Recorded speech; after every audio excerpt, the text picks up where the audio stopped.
Now you're ready to thread your machine. If you're new to sewing, this may seem a little intimidating, but after a little bit of practice, you'll be able to do this easily.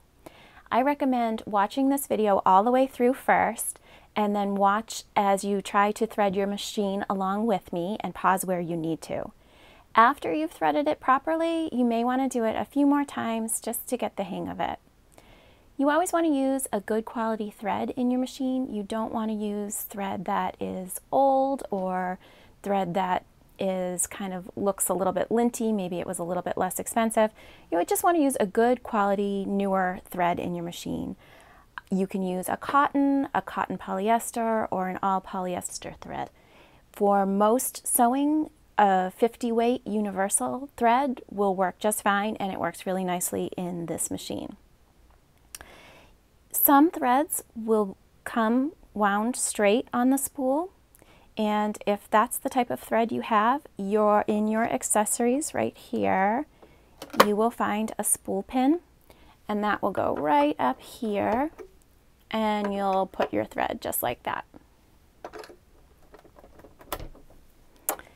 If your thread is cross wound, and you will be able to see if the thread is crisscrossing on the spool, then you want to put your thread on the horizontal pin right here.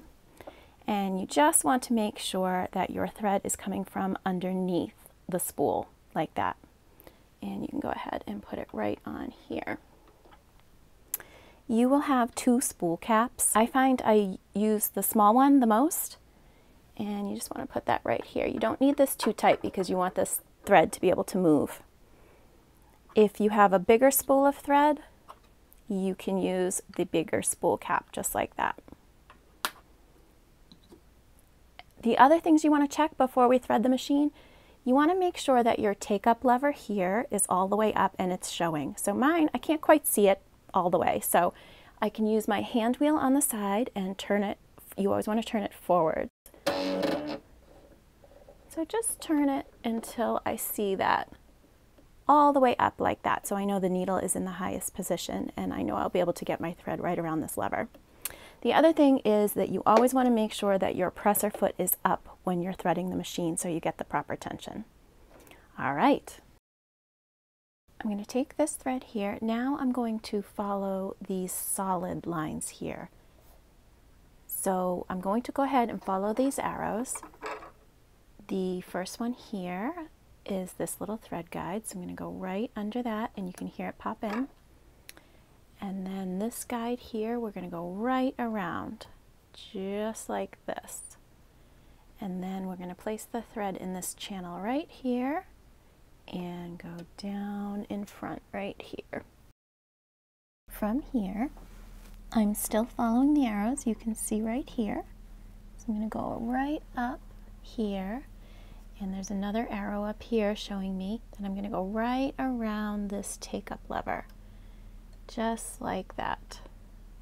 And you'll be able to see that this goes through the end of this right here. And then we're going to go right back down on this side here. See how I have my thread behind this guide right here?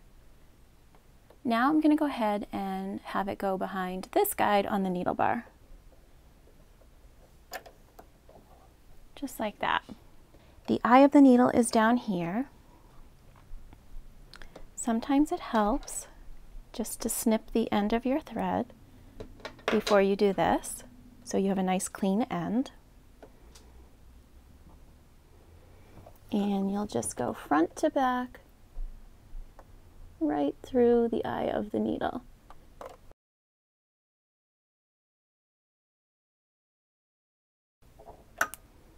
Just like that, you can see. It's right through the needle, front to back, no twists. Alternatively, you can use the needle threader on your machine.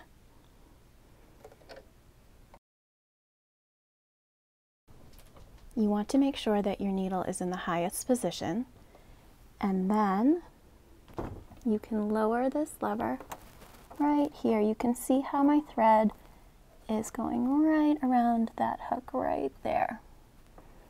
And you want to press this until it's all the way down, and then bring it right across like this, So it's right in these little teeth right here, and gently lift up the needle threader and you'll see this loop right here, and you can pull the end of the thread right through. And now your machine is all threaded.